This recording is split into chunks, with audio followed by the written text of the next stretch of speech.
हम बात कर रहे थे सीपीयू स्ट्रक्चर एंड फंक्शन की।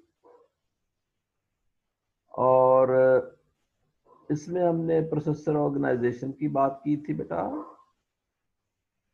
प्रोसेसर ऑर्गेनाइजेशन क्या होता है कि ऐसा तरीकाकार जिसमें हम प्रोसेसर के अंदर डिफरेंट जो कंपोनेंट्स हैं वो कैसे काम करते हैं और क्या क्या होते हैं, इस बात को डिस्कस करते हैं। तो वो आपके पास प्रोसेसर ऑर्गेनाइजेशन का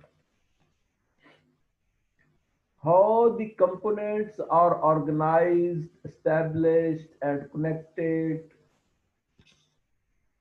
during the working of the processor includes in the processor organization। तो जब हम बात करते हैं कि डिफरेंट कंपोनेंट्स कैसे वर्किंग करते हैं, तो उससे पहले हमें ये देखना होता है कि हमें चाहिए क्या। हम कोई भी चीज बेटा बनाते हैं ना, तो हम ये चाह रहे होते हैं, हमें ये पहले पता होना चाहिए कि हम इससे करवाना क्या चाहते हैं। हम कोई गाड़ी बनाते हैं, कोई पंखा बनाते हैं, कोई डिवाइस बनाते हैं, तो हमें ये जरूर पता होता है कि किस पर्पस के लिए हम इसको बना रहे हैं, हम इससे क्या करवाना चाहते हैं। तभी आप उसके अंदर डिफरेंट जो कंपोनेंट्स हैं, ठीक है, उसके अंदर जो डिफरेंट पार्ट्स हैं उनकी सही सिलेक्शन कर पाएंगे और सही तरीके से उनको कनेक्ट कर पाएंगे। तो हमें चाहिए क्या था, कुछ नीड्स हैं, जैसे फैच इंस्ट्रक्शन वो कर सके, इंटरप्रेट इंस्ट्रक्शन वो कर सके। तो ये कुछ बातें थी, ये हमने प्रीवियस लेक्चर में डिस्कस की थी। और डाटा फैच है, प्रोसेस डाटा और write data, these are the basic functionalities of processor. याद रहे बेटा कि जब आप इन 5-6 चीजों को देखते हैं तो आप कहते हैं ना कि ये तो कुछ भी नहीं है। हालांकि आपका प्रोसेसर यही कुछ कर सकता है। वो तो आप इतने इंटेलिजेंट होते हैं, आप इतने एक्सपर्ट होते हैं, आपके अंदर इतनी स्किल्स होती हैं। आप मींस प्रोग्रामर्स, आप मींस एनालिस्ट, आप मींस कंप्यूटर इंजीनियर्स, कि वो इस बेसिक फंक्शनैलिटी को ही बुनियाद बनाते हुए इतने बड़े बड़े बड़े बड़े काम कंप्यूटर से ले रहे होते हैं। तो ये कमाल कंप्यूटर का नहीं है, ये इस डिवाइस का कमाल नहीं है, ये इस मशीन का कमाल नहीं है, बल्कि ये उस ब्रेन का कमाल है, उस तंदुरुस्त ब्रेन और अच्छे जहन का कमाल है जो इसको प्रोग्राम करता है, जो इंस्ट्रक्शंस को इस तरीके से ऑर्गेनाइज करता है कि कंप्यूटर बड़े बड़े काम करता हुआ नजर आता है। तो इसी वजह से बेटा आपने देखा होगा कि दुनिया की तमाम यूनिवर्सिटीज आपको सॉफ्टवेयर बनाना बताती हैं। आपको 4-4 10-10 साल पढ़ा पढ़ा पढ़ा के इस काबिल बनाती हैं कि आप एक अच्छा सॉफ्टवेयर बना सको, जबकि हार्डवेयर के बारे में कोई यूनिवर्सिटी ऐसा नहीं कर रही होती, क्योंकि हार्डवेयर हैज नो इम्पोर्टेंस। ठीक है, हार्डवेयर की कुछ खास इंपॉर्टेंस नहीं। Hardware are the components only, और इनका ये कंपोनेंट सॉफ्टवेयर के बगैर कुछ नहीं कर सकते। हार्डवेयर की अहमियत अपनी जगह पे है। देखें, हर चीज की अहमियत अपनी जगह पर होती है। अगर हार्डवेयर की अहमियत ना होती तो हम आज आर्किटेक्चर ना पढ़ रहे होते। लेकिन this is very very limited. इसकी इंपॉर्टेंस जो है इस तक ही रहे तो ठीक है। आप हार्डवेयर इंजीनियर्स की कोई इतनी बड़ी वो नहीं देखेंगे कि कोई इनकी डिमांड है या मार्केट के अंदर या दूसरे मामलात में इनकी कोई इतनी बड़ी कंट्रीब्यूशन है। These are the software engineers. तो जब हम बात करते हैं प्रोसेसर ऑर्गेनाइजेशन की तो हम उसके कंपोनेंट्स की बात करते हैं। जब कंपोनेंट्स की बात करते हैं तो first component that is very very important component which is register organization. तो जब हम प्रोसेसर की ऑर्गेनाइजेशन की बात करते हैं तो हमें ये बताना पड़ेगा कि उसके अंदर रजिस्टर्स किस तरीके से अरेंज है, किस तरीके से ऑर्गेनाइज है, उनका लेआउट कैसा है, कैसे वो वर्किंग करते हैं, क्या उनकी फंक्शनैलिटीज होती हैं। तो हम पहले बात कर लेते हैं रजिस्टर ऑर्गेनाइजेशन। तो रजिस्टर ऑर्गेनाइजेशन में दो चीजें हैं, user visible registers and control and status register. User visible registers की बेटा हमने बात की थी और इसमें था कि ऐसे वो वाले रजिस्टर्स जो यूजर रिलेटेड फंक्शनैलिटीज के अंदर इन्वॉल्व हैं, यूजर से रिलेटेड टास्क को परफॉर्म करने के लिए एम्प्लॉय किए जाते हैं, यूज किए जाते हैं। Which registers are included in user visible registers?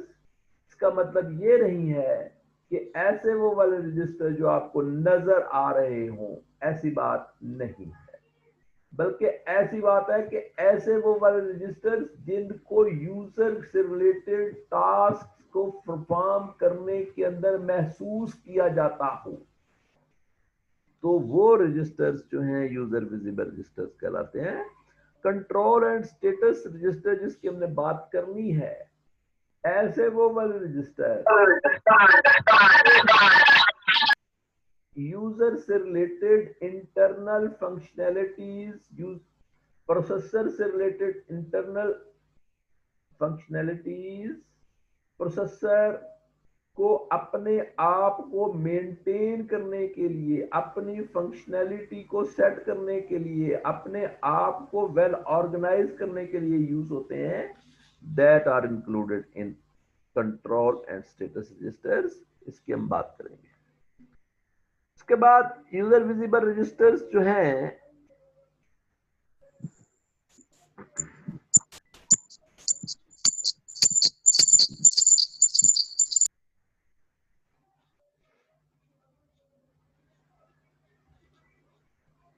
अच्छा, तो हमने बात कर ली थी यूजर विजिबल रजिस्टर्स की, और इसमें हम देखते हैं कि जनरल पर्पस रजिस्टर्स होते हैं। ऐसे वो वाले registers within the processor जो वैरायटी ऑफ फंक्शनैलिटीज के लिए यूज किए जा सकते हैं। मतलब वैरायटी ऑफ फंक्शनैलिटीज का क्या मतलब है? देखें, हमने डाटा स्टोर करना होता है, समटाइम्स हमने ऑपरेंड स्टोर करने होते हैं, समटाइम्स हमने एड्रेसेस स्टोर करने होते हैं, समटाइम्स हमने सेगमेंट्स स्टोर करने होते हैं। तो ये बहुत से डिफरेंट टाइप ऑफ फंक्शनैलिटीज हैं। तो जनरल पर्पस रजिस्टर्स ऐसे वो रजिस्टर्स होते हैं जिनमें डाटा भी स्टोर कर सकते हैं, एड्रेसेस भी स्टोर कर सकते हैं, सेगमेंट्स भी स्टोर कर सकते हैं, पार्ट्स भी स्टोर कर सकते हैं। किसी भी किस्म की कोई भी डाटा को स्टोर करने से रिलेटेड फंक्शनैलिटी अगर आती है तो उनके लिए ये रजिस्टर्स यूज किए जा सकते हैं। तो इसलिए इसको जनरल पर्पस रजिस्टर्स कहा जाता है। उसके बाद डाटा रजिस्टर्स ऐसे वो वाले registers within the processor that are only used for storing the information, storing the data, storing the variable, storing the operand values, storing the numeric values। इस किस्म का जो भी आपके पास डाटा होता है उसको स्टोर करने के लिए ये वाले रजिस्टर्स किए जाते हैं। तो ये रजिस्टर्स एड्रेसेस को स्टोर नहीं कर सकते, सेगमेंट्स को स्टोर नहीं कर सकते, इंडेक्स वैल्यूज को स्टोर नहीं कर सकते। इस किस्म की जो भी चीजें होती हैं उनको वो स्टोर करने नहीं कर सक रहे होते। तो ऐसे रजिस्टर जो है वो डाटा रजिस्टर। अगर बेटा समटाइम्स हम किसी वैल्यू को स्टोर करवा भी देंगे, अगर वो रजिस्टर हो डाटा रजिस्टर है उसमें हमने एड्रेस को स्टोर करवा दिया, तो वो फिर स्टोर तो कर लेगा, लेकिन वो उसको एज ए वैल्यू स्टोर करेगा, एज ए एड्रेस स्टोर नहीं करेगा। मींस कि हम उससे किसी स्पेसिफिक लोकेशन से डाटा वैल्यू उठा नहीं पाएंगे, वो उसी को ही डाटा समझेगा। तो इसलिए हमें इस बात का बेनिफिट कोई नहीं होता कि वहां पे हम कोई एड्रेस वगैरह स्टोर करवा लें। तो उसके बाद एड्रेस रजिस्टर्स, ऐसे वो वाले रजिस्टर्स जो एड्रेसेस को स्टोर करने के लिए इम्प्लॉय किए जाते हैं। ठीक है, जैसे आपने किसी स्पेसिफिक मेमोरी लोकेशन का एड्रेस स्टोर करवाना है, हमने कोई सेगमेंट स्टोर करवाना है, हमने कोई पार्ट ऑफ एड्रेस स्टोर करवाना है, हमने कोई इंडेक्स वैल्यू स्टोर करनी है, ऐसे तमाम के तमाम जो रजिस्टर्स होते हैं that are included in the address register. ये इसने नीचे कुछ टाइप भी दो तीन बताई है, एक सेगमेंट पॉइंटर है, इंडेक्स है, स्टैक पॉइंटर है। These are the default registers for storing the addresses and mechanisms for retrieving the information from the specific locations.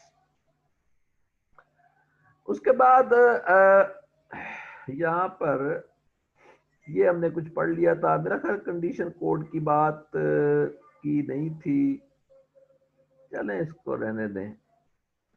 अच्छा, उसके बाद कंट्रोल एंड स्टेटस रजिस्टर्स क्या होते हैं, ये आज हमने बात करनी है। कंट्रोल एंड स्टेटस रजिस्टर, याद रहे बेटा, हमारे पास मशीन है, मींस कंप्यूटर है, ठीक है, इसके अंदर प्रोसेसर है, प्रोसेसर वर्किंग करता है, सेट ऑफ इंस्ट्रक्शंस को एग्जीक्यूट करता है ताकि हमारे प्रॉब्लम्स को सॉल्व किया जा सके। मींस के पर्पस ये है कि हमारे प्रॉब्लम्स को सॉल्व करना है, हमारी कोई इंस्ट्रक्शंस हैं, हमारे कोई फार्मूलाज हैं, हमारी कोई कैलकुलेशंस हैं जिसको परफॉर्म करना रिक्वायर्ड है। इट्स ओके, अगर कोई रजिस्टर्स हमारे फार्मूले को, हमारी कैलकुलेशन को परफॉर्म करने के लिए यूज किया जाता है तो हम कहते हैं कि ये register user visible register. Okay, but हमारा जो प्रोसेसर है उसको अपनी फंक्शनैलिटी को भी मेंटेन करना रिक्वायर्ड होता है। मींस कि प्रोसेसर हमारे काम करने के लिए तो चलता है, लेकिन उसको चलने के लिए, खुद अपनी एक्टिविटीज मेंटेन करने के लिए, अपने आप को चलाने के लिए भी तो कुछ रिक्वायर्ड है ना। Computer is an electronic machine, not the electric machine. It is not a mechanical machine, it is electronic machine.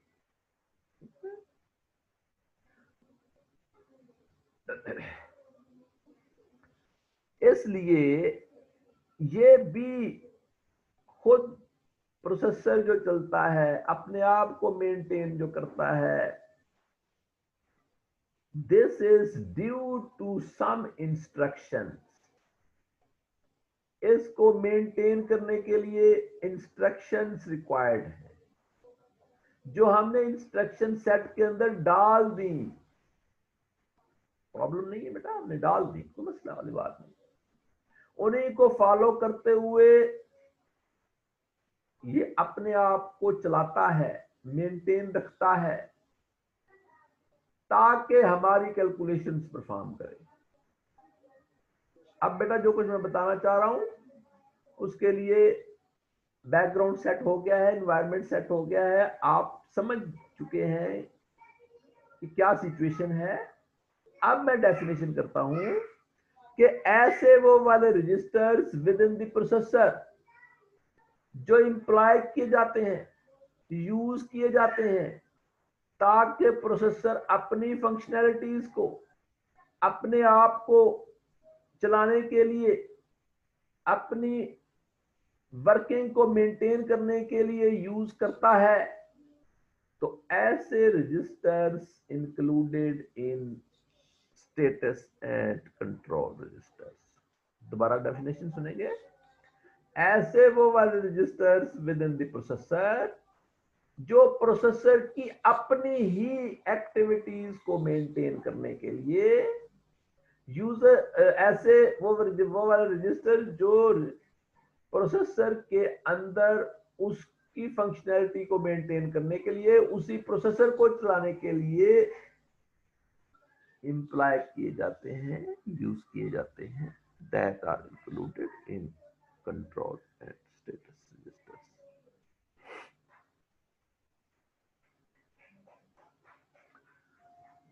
तो कौन कौन से रजिस्टर्स हैं? Following are the 4 registers which are used to maintain the functionality of the processor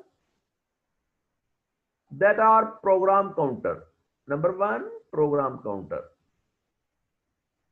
ऐसा वो वाला register with in the system जो contain करता है उस नेक्स्ट इंस्ट्रक्शन का एड्रेस जिसको करंटली एग्जीक्यूट होने के बाद एग्जीक्यूट होना होता है, तो वो प्रोग्राम काउंटर कहलाता है। दोबारा सुने, ऐसा वो वाला रजिस्टर प्रोसेसर के अंदर जो प्रोसेसर को ये बताता है कि इस इंस्ट्रक्शन के बाद किस इंस्ट्रक्शन की बारी है कि उसको चलाया जाए, उसको एग्जीक्यूट किया जाए, उसको रन किया जाए, तो ऐसा रजिस्टर जो है वो प्रोग्राम काउंटर कहलाता है। तो जो आपका बेटा प्रोग्राम होता है, जब कंपाइल किया जाता है तो उस वक्त इस बात की जरूरत होती है कि प्रोसेसर को कैसे पता चलेगा कि ये जो इंस्ट्रक्शन जिसकी वो एग्जीक्यूशन कर रहा है, इसके बाद किसकी एग्जीक्यूशन करनी है, प्रोसेसर को कोई पता नहीं है। प्रोसेसर कोई बेटा जादू तो नहीं है ना, इल्म गैब भी नहीं जानता वो। तो फिर किसका काम है? प्रोग्रामर का काम है, कंप्यूटर इंजीनियर का काम है, एनालिस्ट का काम है, ठीक है, कि वो इस तरीके से प्रोसेसर को मेंटेन करे कि प्रोसेसर खुद से ये पता लगा सके कि इस इंस्ट्रक्शन के बाद किस इंस्ट्रक्शन में एग्जीक्यूट होना होता है। तो उसके लिए फिर एक अलग से रजिस्टर प्रोसेसर के अंदर ही मेंटेन कर दिया गया, जिसको हम प्रोग्राम काउंटर का नाम देते हैं। उसके बाद सेकंड है इंस्ट्रक्शन रजिस्टर। प्रोसेसर के अंदर बेटा मुख्तलिफ स्टेजेस से कोई इंस्ट्रक्शन गुजरती है, ये इसी चैप्टर के नेक्स्ट टॉपिक्स में हम डिस्कस करेंगे। क्या डिस्कस करेंगे कि what are the different stages within the processor के जिनमें से गुजरते हुए कोई इंस्ट्रक्शन अपनी एग्जीक्यूशन कंप्लीट करती है। तो सर आप बहुत स्लो बोल रहे हैं, आवाज नहीं आ रही। आवाज नहीं आ रही? हाँ सर बहुत स्लो बोल रहे हैं आप। नहीं, अब आवाज आ रही है आपको? नहीं आ रही?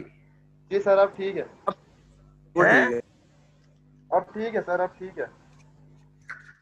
अच्छा, तो बेटा इंस्ट्रक्शन रजिस्टर की हम बात कर रहे हैं कि ऐसा वो वाला रजिस्टर, ठीक है, जो उस इंस्ट्रक्शन को कंटेन करता है जिसकी एग्जीक्यूशन हो रही होती है, तो दैट रजिस्टर जो है इंक्लूड्स इन इंस्ट्रक्शन रजिस्टर। तो मैं बात कर रहा था कि मुख्तलिफ स्टेजेस हैं, उन स्टेजेस की हम बात करेंगे। बट आपने कभी ये सोचा जरूर होगा कि हमें कैसे पता चलेगा, हमें कैसे पता चलेगा, हमें कैसे पता चलेगा कि प्रोसेसर के पास जो इंस्ट्रक्शंस गई हुई हैं उनमें से कौन सी इंस्ट्रक्शन है जिसके ऊपर काम हो रहा है, जो अंडर एग्जीक्यूशन है, जिसकी प्रोसेसिंग हो रही है, हमें कैसे पता चलेगा? तो बेटा याद कर लो, जो इंस्ट्रक्शन रजिस्टर के अंदर मौजूद होगी, आप समझ जाएं कि उसके ऊपर उसकी एग्जीक्यूशन हो रही है। तो ये रजिस्टर होता ही इसलिए है कि जब जब कोई इंस्ट्रक्शन रजिस्टर के अंदर आ जाती है तो वो अंडर एग्जीक्यूशन होती है, वरना वो इंस्ट्रक्शन रजिस्टर के अंदर नहीं रह सकती। ठीक है, जो ही कोई इंस्ट्रक्शन रजिस्टर के अंदर आती है उसकी एग्जीक्यूशन शुरू हो जाती है, और जो ही उसकी इंस्ट्रक्शन कंप्लीट हो जाती है तो फौरन दूसरी इंस्ट्रक्शन जो है वो इंस्ट्रक्शन रजिस्टर के अंदर आ जाती है और पहली के ऊपर ओवरराइट हो जाती है, और यूं पहली वाली जो है वो रिमूव कर दी जाती है। तो पता चलता है कि किस इंस्ट्रक्शन के ऊपर काम हो रहा है।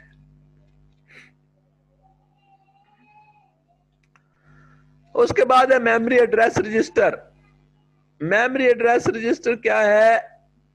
ऐसा वो वाला रजिस्टर जो कंटेन करता है उस मेमोरी का एड्रेस जहां पर वो इंस्ट्रक्शन पड़ी हुई है जिसको एग्जीक्यूट होना होता है। तो that register is called memory address register.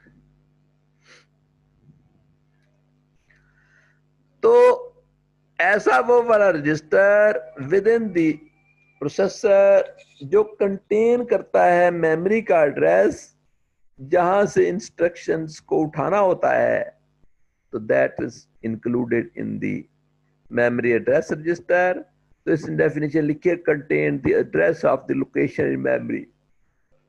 Memory के अंदर, ठीक है, ये कौन सी मेमोरी की बात हो रही है? प्राइमरी मेमोरी की बात हो रही है। ये रैम की बात हो रही है कि उसका कौन सा एड्रेस है जहां पे कोई इंस्ट्रक्शन पड़ी हुई है जिसको उठाना है। ऑपरेंड हो सकता है, कोई भी वैल्यू हो सकती है, तो वो आपके पास मेमोरी एड्रेस रजिस्टर कहलाता है। उसके बाद memory buffer register contains a word of data to be written to the memory or word most recently read।